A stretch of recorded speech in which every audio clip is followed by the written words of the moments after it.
Good day, Crime Talk aficionados. It sounds like Luigi Mangione's issues were a little bigger than just insurance companies. Sean P. Diddy Combs' attorneys say, is that all you've got? That's not illegal.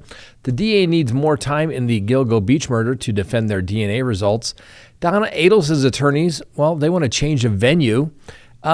Remember this, ladies and gentlemen, BradPitt does not need your money. He's worth hundreds of millions of dollars. You don't have to send him money. It's a scam. Defense attorneys claim the murder was a heat of passion, unable to get around the 60 stab wounds, I guess, that it can't be self-defense. A teen now has killed both of his parents. We have this day in legal history and our dumb criminal of the day. Let's talk about it. Hi, lawyer.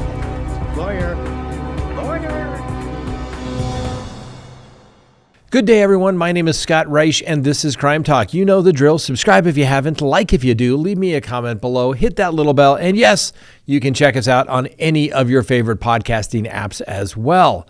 Now, before we get to the docket, go to crimetalksearch.com, sign up for that background subscription service today, because when you do, you'll be able to do as many background searches on anyone here in the United States that you desire. You're going to get all types of information. Are they married? Are they divorced? Why do they have all of those email addresses? Are they on a registration of some type? Do they have a criminal history? All types of things that they may not necessarily volunteer to you unless you go check them out. It could literally save your life, ladies and gentlemen. CrimeTalkSearch.com. You're going to be happy that you did. All right. First on the docket for January 15th, 2025, Luigi Mangione. That's right. The man accused of fatally shooting the United Healthcare CEO in the back, Brian Thompson, visited a gun range during a trip to Thailand about 3 months before he visited New York, according to some people that were traveling with him as some travel companions. Now, this information regarding Mangione is in TMZ's new series, Luigi Mangione, The Mind of a Killer. It's going to come out soon. Now, the companions claim that Mangione was obsessed with a book titled Hit Reverse, New Ideas from Old Books by Indian author Jash Dolani, and attempted to buy, at one point, some 400 copies. Now, the documentary speculates that Mangione's alleged shooting stems from his frustration over corporate greed, not just insurance companies. So apparently, they comment that everyone thinks this assassination was about health insurance, but Luigi Mangione apparently had a much bigger grievance than just healthcare insurance. Apparently, Luigi's gripe was over corporate greed, and health insurance is just a mere symbol of corporate greed. Now, Mangione obviously faces multiple counts of murder, including murder as an act of terrorism under federal and state charges in New York, and he has some miscellaneous charges in Pennsylvania as well, where he was arrested. Now, like I said, he's been accused of gunning down Thompson as he was walking into an investors conference in Midtown Manhattan on December 4th. Now, the federal charges could carry the possibility of the death penalty. Not going to happen. With the maximum sentence for the state charges, it's life in prison without the possibility of parole. Now, prosecutors have said the two cases will proceed on parallel tracks, with the state charges expected to go to trial first. Now, we talked about this last night on our live show. I want to thank everybody for joining us. Usually the feds, when they think they got a rock solid case, nice and pretty wrapped up nice and pretty with a bow on top, the feds want to go first. But in this particular case, they're letting the state do it, which makes you think they maybe have a problem. Could it be the ID issue? I don't know. Or could it be that they just don't want to have to deal with sending Luigi Mangione, who's developed a fan base for all the wrong reasons, apparently, for, killing a corporate CEO. We're going to have to wait and see, ladies and gentlemen, but it's going to get good. Next, Sean P. Diddy Combs. His attorney says, is that all you've got? That's right. Attorneys for Sean P. Diddy Do It Combs has said that the prosecution against their client is sexist and puritanical. That's right, puritanical. It refers to being strict in moral or religious matters, often excessively so. It is also described something that is a characteristic of Puritans or Puritanism. The term is used to disapprove or describe of a rigidly austere attitude. That's right. When you talk about, when you read old cases regarding pornography, they say it arouses the prurient interest. Good prurients that lived a very strict life. Anyway, Tuesday, the attorneys said that the 9 recordings of the sex acts considered as key evidence in the government's case only show consensual sex between willing adults. Well, ladies and gentlemen, that's not illegal conduct. Now, the lawyer submitted a letter to the federal court judge handling this matter, stating that the recordings of this elaborate sex performance that authorities say Combs orchestrated, what they have seen, that what's been turned over to them so far, they say, has been nothing more than a couple of brief videos that they've only been able to see twice in the last 2 months, and there's nothing on there that's illegal. Now, Combs obviously has pled not guilty to the sex trafficking charges filed against him after his arrest in September, and he remains in custody after his request for bail was denied on multiple occasions. Now, trial is set for May to commence. Now, the defense letter was similar to the arguments at the bail hearings, where defense attorneys insisted that the prosecutors had demonized sexual activity between consenting adults to create a case against Sean P. Diddy Do It Combs. The attorneys say any fair-minded viewer of the videos will quickly conclude that the prosecution of Mr. Combs is both sexist and puritanical. The lawyers wrote, it is sexist because the government's theory perpetrates stereotypes of female victimhood and a lack of agency. The indictment against Combs said the music mogul arranged sexual encounters between his victims and male sex workers, and he called them freak-offs, defined in the indictment as elaborate and produced sex performances that Combs arranged, directed, pleasured himself during, and often recorded as well. Now, prosecutors say that the encounters sometimes lasted up for days and involved multiple commercial sex workers, with Combs drugging participants to keep the victims obedient and compliant. And they say that the raids of Combs' Los Angeles and Miami's homes produced multiple videos of these freak-offs, including drugs and over 1,000 bottles of baby oil as lubricant. Now, defense lawyers say the 9 videos depicting 6 unambiguous consensual sexual encounters were provided to the government by lawyers for the women identified in the indictment as Victim 1, who was in a long-term relationship with Mr. Combs. In all 6 of these alleged encounters, defense attorneys wrote, Victim 1 is not only consenting, she is evidently, appears to be quite happy, dominant, and completely in control of the situation. The defense attorneys also said the videos do not depict sex parties, and there were no secret cameras, orgies, minors, or other celebrities involved.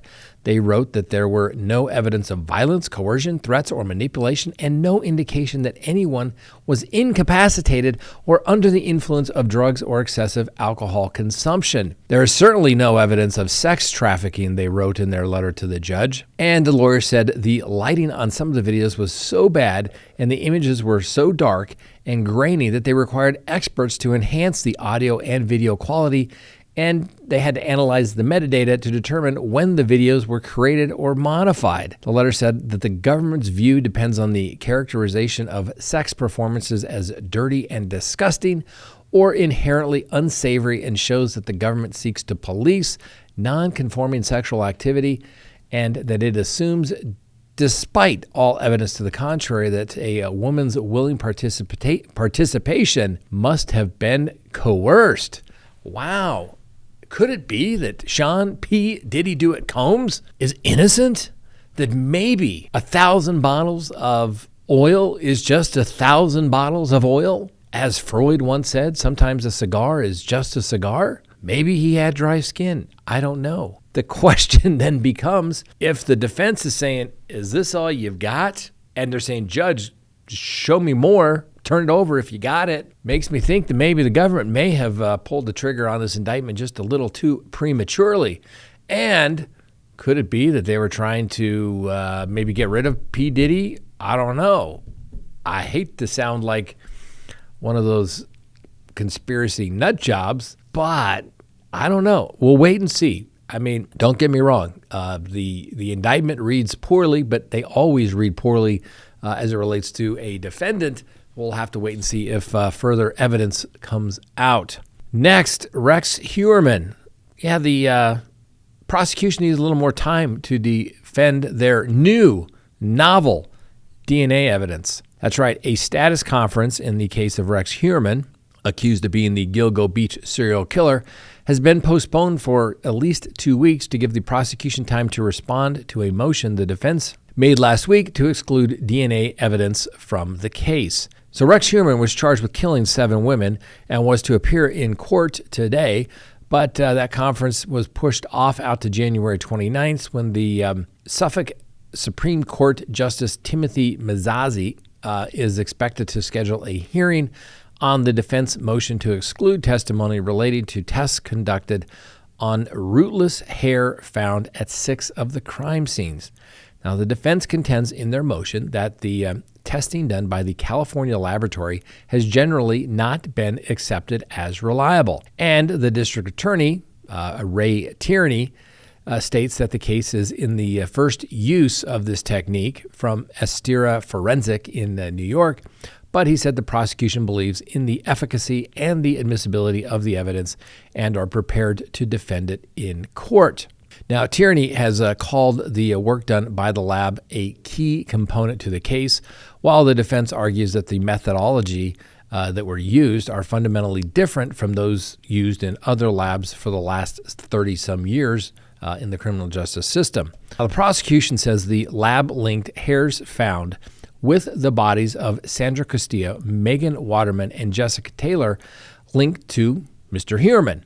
In contrast, hairs found at the bodies of Maureen Brainerd Barnes, Amber Costello, and Valerie Mack are linked to Heuermann's wife and daughter and were likely transferred from other surfaces during the murders.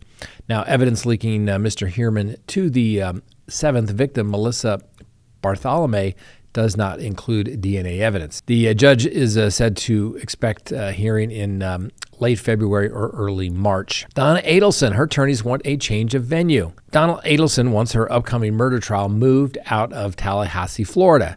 She is citing, through her attorneys, intense pretrial publicity and coverage in recent days and details about a closed-door hearing involving her estranged son, Rob Adelson.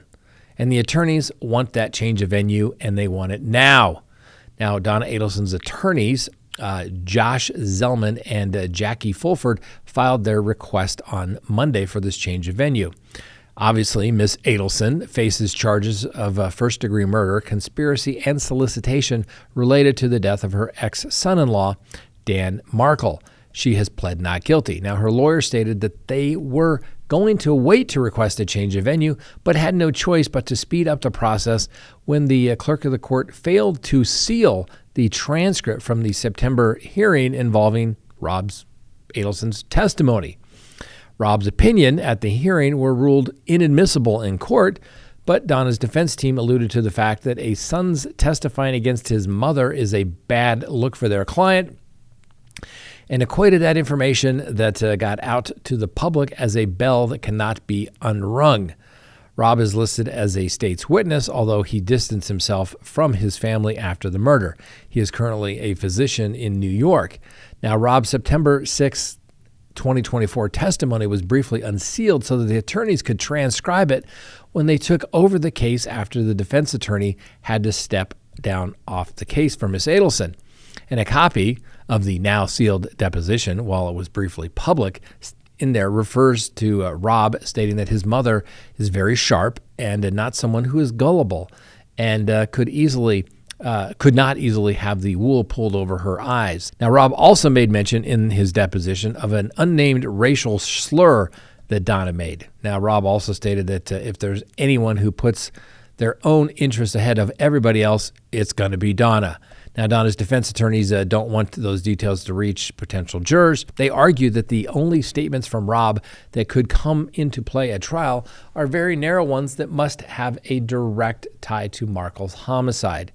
Those include direct observations about Donna made by Rob and the exact statement of Donna that Rob could recall. Now, Donna's defense maintains that Rob's personal opinion of his mother should not matter at trial. Now, Donna is the fifth person to be tried for the 2014 murder of Markle, a law professor at Florida State University in Tallahassee. And Mr. Markle was gunned down while pulling into his garage on July 18th of 2014. Those previously tried and convicted in this case are Sigfredo Garcia, Luis Rivera, Catherine Magbuena, and Charlie Adelson. Under Charlie's instructions, Magbuena recruited hitmen Garcia and Rivera to physically carry out the shooting, and the slaying was allegedly at the behest of Donna, who was distraught because of a judge refused to allow her daughter, Wendy Adelson, to move to Miami area with her two young sons to be closer to her. Now, Donna's attorneys also argued that her client cannot get a fair trial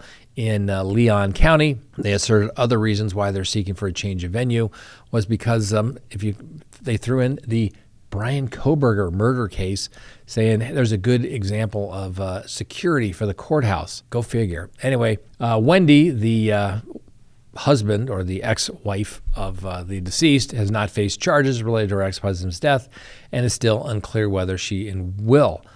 Same goes for Wendy's father and Donna's husband, Harvey Adelson. Harvey was a prominent South Florida dentist prior to his retirement. Charlie was a wealthy periodontist, had purchased his dad's practice prior to his arrest, and it's unclear how much, if anything, Wendy and Harvey actually knew about Donna and Charlie's alleged murder plot. Now, Rob rarely speaks publicly about growing up as an Adelson, but he did offer a little insight when he appeared on a website podcast. He did provide a little insight when he appeared on a podcast, and he recalled that his family nicknamed him Honest Abe after he got too much change in a transaction and returned the extra money. In other words, they made fun of him because he was doing the right thing. Anyway, Donna's next court appearance is set for February 11th, and that is for a case management conference. All right, ladies and gentlemen, Brad Pitt does not need your money. If Brad Pitt is asking you for money, it's a scam. That's right. He is not messaging fans for money. A spokesperson has insisted that in the wake of a high-profile scam in which a woman was conned out of almost $700,000 by a malicious actor posing as a star. That's right. The actor's agent has stated that it was awful that scammers take advantage of the strong bond between fans and celebrities before warning others not to respond to unsolicited messages, especially from actors who have no social media presence like Brad Pitt. The spokesperson was responding to a story of a woman by the name of Anne, a 53-year-old divorcee who shared with French media how she parted with a fortune of nearly $700,000 to help with what she believed to be cancer treatment for the film star. She had received a message on social media from someone claiming to be the actor's mother before hearing from an account she believed to be Brad Pitt himself. Now, Anne thought that she had grown close to the actor after months of talking before things took a romantic turn. But after disclosing that she had separated from her millionaire husband, she said that she was asked for money to help with some health complications, and that the money was tied up because of his divorce proceedings, Brad Pitt's divorce proceedings. The scammers used fake social media, WhatsApp accounts, and AI images-created technology to send Anne what appeared to be selfies and messages from Brad Pitt, stringing her along until it all came to an end last summer. Now, the victim ultimately realized the mistake when she saw the actor was not, in fact, in the hospital and had a picture with a new girlfriend. She was later hospitalized with severe depression, but decided to speak out and raise awareness. I'm not sure I would do that. I really am not sure I would do that. I get she wants to make sure this doesn't happen to other people, but Brad Pitt just happens to randomly send you a text and start a romantic relationship. You give him $700,000. You break up with your wealthy partner, spouse for this. I think I'd be depressed too. I think I would be depressed too. But don't do it, ladies and gentlemen. Brad Pitt does not need your money. If Anne would like to send an unsolicited donation of $700,000 to CrimeTalk, feel free. But I'm not asking for it, okay? It's a gift, but unbelievable. Don't do that, ladies and gentlemen. If somebody texts you, sends an email, that's like saying you won the lottery in Africa, right? Or you need to get all the money out of Africa. Don't fall for that stuff. I had a client once that was serious. He thought it was one of those African emails, and he sent it to me and say, look, I'm going to be rich. I'm like, it's a scam, sir. He didn't believe me. Next, the defense admits murder. That's right. The murder trial continues against a Tennessee man accused of killing his girlfriend, Jasmine Pace. The Tennessee man faces life in prison if he's ultimately convicted in regards to the death of his girlfriend. Jason Chen is charged with first-degree murder and abuse of a corpse going back to 2022 in regards to the death of Jasmine. Now, prosecutors allege that Mr. Chen murdered Pace before leaving her remains in a suitcase. And due to the publicity the case had received, a jury was brought in from Nashville. Now, Pace's family reported her missing back in November of 2022. And according to arrest affidavit, Pace's parents broke into Chen's apartment after tracking her location on November 23rd. Her parents told police they found Pace's identification and credit cards, but there was no sign of Pace or Chen. Days later, police executed a search warrant and found blood throughout Chen's apartment. Now, crime scene technicians also determined there were attempts to clean the alleged crime scene. An investigator noted a large volume of blood had been cleaned up and there were signs of violent physical altercation that took place in the apartment. The affidavit also referenced surveillance video that appears to show Chen purchasing cleaning supplies from a Walgreens and driving Pace's car. Now, Pace's body was ultimately found on December 1st in a suitcase. Her ankles were handcuffed and shackled to her right arm. The medical examiner determined after an autopsy that she had been stabbed more than 60 times, and the case was ruled a homicide. Fast forward now to the opening statements that took place this week, and defense lawyer for Mr. Chen, Josh Weiss, stated that Chen ran from Pace to a bathroom and ultimately was in the bathroom while she chased him with a broken wine bottle. Chen then found a knife and began stabbing her. Weiss claimed that Chen blacked out during the attack and later woke up to find Pace dead. Weiss told the jury that Chen then handcuffed Pace and put her body in the garbage bags by putting her in a suitcase on Suck Creek Road by the Tennessee River. The attorney also stated in opening statements, which is not evidence, that Chen poorly attempted to clean up the blood and made several texts and calls after her death in an effort to create an alibi. Now, while West called the killing a crime of passion, prosecutors contend that Chen took efforts to conceal the murder, including purchasing a bath towel, peroxide, and asparagus on November 23rd. We'll watch that trial as it progresses this week. Next, a teen psychopath, perhaps, who's killed both of his parents? That's right. So some body-worn camera video is giving us a little more information on the case of a 17-year-old by the name of Colin Griffith. He is now accused of murdering his mother, Catherine Griffith, back in September of 2024. Now, Colin, who previously lived in Oklahoma, was cleared of killing his father, saying that it was self-defense, on Valentine's Day back in 2023. Now, after his release from that case, he moved to Port Charlotte to live with his mother. But just 7 months later, Charlotte County deputies were called to their home after a heated argument turned violent. The body cam video shows Colin in the back of a police car talking with his grandmother. Now, he's back there saying, I was saying, Mom, I'm not a psychopath. I'm not his murderer. I'm just trying to peacefully leave or peacefully coexist. And she kept telling me to shut up, and when I wouldn't shut up, she hit me. His grandmother pushes back. No, that's not what happened, Colin. That's not what happened. You never said you wanted to peacefully coexist. I've been saying that for a while, Colin replied. In another clip, Colin's grandmother explained that Colin did not want to go back to his mother's house, asking instead that he wanted to go to foster care. Now, Colin did not want to come back home, and I said, you don't have a choice. You have to go back home. Now, the grandmother stated that, and he said, no, I want to go to foster care. And even the corporal that was there said that foster care isn't good for you. You have issues you need to work on. Despite his pleas, Colin was released the next day and sent back to his mother's home. Hours later, a mental health hold was called, and after jail staff reported that he said he wanted to kill his mother. In body-worn camera video from that day, deputies are heard explaining their decision to Catherine Griffin. I struggle with a kid that's being released from jail saying, if you bring me back there, he's going to die, one deputy said. If we don't do something, then shame on us, and we didn't do our job and we failed you. And I'm not failing you, nor am I going to fail your son. Now, when the deputies confronted Colin about the alleged threats, he said, I am in a constant state of fight or flight, and I don't know if I think she's going to do something. Even if she's not, I might act. I'm not going to go crazy or anything, but I'm not sure, honestly said. The deputy asked, you're not sure if you'll hurt your mother? Only if she tries to hurt me, Colin responded. Less than a year later, Colin called 911 from his grandmother's home in Polk County to report that his mother had fallen on a knife and was bleeding from her neck. Now, needless to say, the medical examiner later ruled that her injuries, it's impossible to have that kind of accident. What was the knife standing up on its end when she fell on it?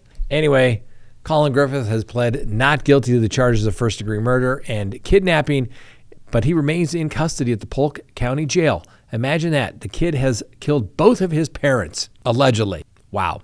All right, next on the docket, this day in legal history. On this date, January 15th, 1929, Martin Luther King was born. That's right, the civil rights leader was born in Atlanta, Georgia, and obviously he became a pivotal figure in the American civil rights movement, advocating for the nonviolent protest to end racial segregation and discrimination. His leadership contributed to the passage of various legislation, including the Civil Rights Act and the Voting Rights Act. Remember, Beach in Washington, D.C., one day to be judged based upon the content of your character, not the color of your skin. That's what I was always taught, and now everybody wants to say, no, you have to take race and everything else into consideration. I'm so confused, ladies and gentlemen. I think we go back to the content of your character. How's that? And then on this day in 1951, the Supreme Court rules on the clear and present danger language on basically true threats. So this is kind of interesting. Went kind of down a rabbit hole, but I hope you find it interesting. And remember, this is directly from the Supreme Court. So if you don't like the language that's used, that was what the Supreme Court wrote in 1951. Take that with a grain of salt. All right. So what happened? The United States Supreme Court ruled that speech inciting a clear and present danger of incitement to riot is not protected under the First Amendment and can be grounds for an arrest. That was the United States Supreme Court in the Finer case in 1951. Don't need to go into all the details, but ultimately it went up to the United States Supreme Court. And here's the syllabus directly from the case. Petitioner made an inflammatory speech to a mixed crowd of 75 or 80 Negroes and white people on the city street. He made derogatory remarks about President Truman, the American Legion, and local police officials, endeavored to arouse the Negroes against the whites and urged the Negroes rise up in arms and fight for equal rights. The crowd, which blocked the sidewalk and overflowed into the streets, became restless. Its feelings for and against the speaker were rising, and there was at least one threat of violence. After observing the situation for some time without interference, police officers, in order to prevent a fight, thrice requested petitioner to get off the box and stop speaking. After his third refusal, and after he had been speaking over 30 minutes, they arrested him, and he was convicted of violating Section 722 of the Penal Code of New York, which in effect forbids incitement of a breach of the peace. The conviction was affirmed by the two New York courts on review, and the conviction is sustained against the claim that it violated petitioner's right to free speech under the 14th Amendment. Petitioner was neither arrested nor convicted for making the content of his speech, but for the reaction, which is actually what he engaged in. And the police cannot be used to suppress unpopular views, but when a speaker passes the bounds of argument or persuasion and undertakes incitement to riot, the police are not powerless to prevent a breach of the peace. Now, that decision reinforced the limitations on free speech, particularly concerning public safety. Then there was another case that came out the same year, and that was the U.S. v. Dennis case. And in the U.S. v. Dennis case, it went to the United States Supreme Court from the Second Circuit, and it construed and applied the various sections at law, the Smith Act, making it a crime for any person to knowingly and willfully to advocate the overthrow or destruction of the government of the United States by force, violence, and to organize or to help organize any group which does mean to conspire to do so and not to violate the First Amendment or other provisions of the Bill of Rights. Anyway, what happened was the petitioner was a leader of the Communist Party,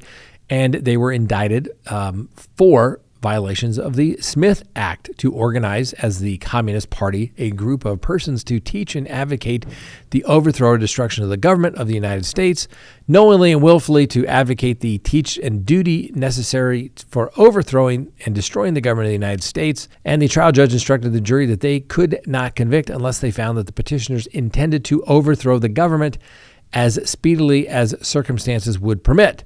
But that if they so found, then as a matter of law, there was sufficient danger for a substantive evil that Congress has a right to prevent and justify under the First Amendment. They were convicted, and the convictions were sustained by the Court of Appeals. The United States Supreme Court granted certiorari, and they stated that when you look at the Smith Act, inherently or construed as applied in the instant case, it violates the First Amendment and other provisions of the Bill of Rights. Whether either Section 2 or 3 inherently or as construed in the instant case violates the First and Fifth Amendment rights. Held the convictions were affirmed. Basically, it didn't violate their rights, ladies and gentlemen. But hey, that's what happens. I'm a free speech absolutist, but yeah, I guess you agree you can't overthrow the government or train people to do that. This was 1951.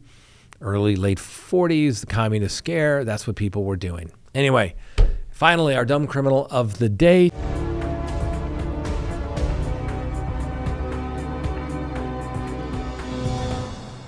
Take a look at this.